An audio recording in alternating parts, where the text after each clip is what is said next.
देखिए क्यों सीरियस है मैं आपको बताता हूँ। जो रिपब्लिकन्स हैं उन्होंने एक शर्त लगाई है कि नेक्स्ट 10 ईयर्स में आप कम से कम $4 ट्रिलियन के खर्चे काटिए अपने, जो आपने ये पॉलिटिक्स के थ्रू ये कर रखा है इसको कट करिए, इस पर डील होनी चाहिए। सीरियसनेस इससे भी समझ में आती है कि बाइडेन को अपनी 2 दिन की यात्रा कट करनी पड़ी G7 की, वापस आके सिर्फ नेगोशिएशन करेंगे। इससे भी समझना चाहिए क्योंकि बैंकिंग क्राइसिस ऑलरेडी आपके यहाँ चल रही है। तो अगर 1 दिन के लिए भी डिले हुआ, 2 दिन के लिए भी डिले हुआ तो बहुत ही कैटास्ट्रॉफिक होगा, रेटिंग गिर सकती है आपकी, बहुत सारे लोगों को नौकरियां जा सकती हैं। इसलिए इस बार लोग ज्यादा सीरियस मान रहे हैं। अभिषेक जी, आपको भी लग रही सीरियस?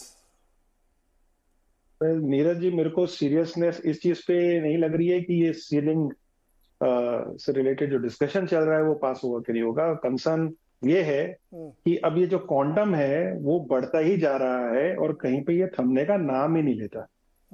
अगर इसको डेटा पॉइंट से समझे, क्योंकि हम लोग तो डेटा ही समझते हैं, तो एक इंटरेस्टिंग फैक्ट चेक ये है कि जो $30 ट्रिलियन डेट का आंकड़ा आपने बताया है, उसको अगर मैं डेट टू जीडीपी का रेशियो में उसे अगर कैलकुलेट करता हूँ यूएस के लिए, तो $20 ट्रिलियन जो इकोनॉमी है जिसने $30 ट्रिलियन का डेट ले रखा है, तो क्लोज टू 150% आपका जो है डेट टू जीडीपी रेशियो बनता है। और ये रेशियो इंडिया का अराउंड 90% है। और इंटरेस्टिंग बात यह है कि ये 90% जो इंडिया का है, वहां हमें BBB- की रेटिंग मिली हुई है और वहां S&P जो है AAA यूएस को देके बैठी हुई है इस पर्टिकुलर नंबर पे। सो यहाँ डिस्कशन पॉइंट ये है, क्योंकि डॉलर रिजर्व करेंसी है, इसका एक भरपूर फायदा यूएस हर बार उठाते आ रहा है, क्योंकि उन्होंने अपने पास प्रिंटिंग राइट्स ले रखी है, जहां पे जब भी उन्हें ऐसी जो परेशानी आती है, जैसे कि 2020 के टाइम पे हमने देखा, एक सिंगल ईयर में यूएस ने $5 ट्रिलियन फ्रेश नोट्स प्रिंट करके अपनी इकोनॉमी को संभाला था। तो ये जो बात शर्त की आती है कि हम खर्चे कम करें या ऐसा कुछ, डेफिनेटली हर गवर्नमेंट अपने इंटेंशंस राइट रखना चाहती है, बट अमेरिका की प्रॉब्लम खत्म ही नहीं होती है।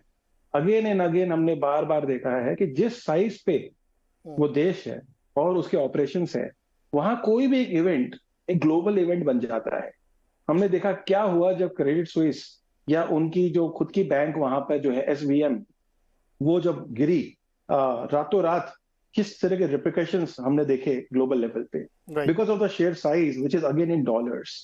तो मुझे लग रहा है फंडामेंटली जो प्रॉब्लम है वो ये डिस्कशन इस बात पे नहीं दिखता है कि डेट सीलिंग की जो वोटिंग है वो पास होगी कि नहीं होगी, बट ये इतना बड़ा क्वांटम जो डेट का ये लेके बढ़ते जा रहे हैं, वो एक ग्लोबल इशू बन जाएगा, क्योंकि फाइनली हमें किसी को तो चुकाना होगा वो पैसे। और अभी तो इनकी रिजर्व करेंसी की वजह से बाकी करेंसीज की जो जो स्ट्रेंथ है, जो कि वन ऑफ द टॉपिक भी आता है, वो हमेशा हम लोग गिरते हुए दिखते हैं, है ना। तो अब फाइनली क्या उनकी गलतियों की भरपाई हमेशा पूरी दुनिया ही करेगी? इसको लेके जो है एक बहुत बड़ा कंसर्न मुझे लगता है एज अ फंड मैनेजर लोगों को हो रहा होगा कि कहीं ना कहीं ये कहीं तो रुकेगा, कहीं तो ये बटन स्टॉप होगा, और उसकी क्राइसिस बैंक लेवल पे कितनी बड़ी हो सकती है, ये मेजर करना आज की डेट में थोड़ा मुश्किल लग रहा है। और यही शायद ये कारण है कि मार्केट में नर्वसनेस क्यों है। एक शो मेरे दिमाग में है, अब अभिषेक ने बोल भी दिया कि डॉलर की बादशाह कुछ चुनौती हो रही है, इस पर एक शो करेंगे, लेकिन आप कुछ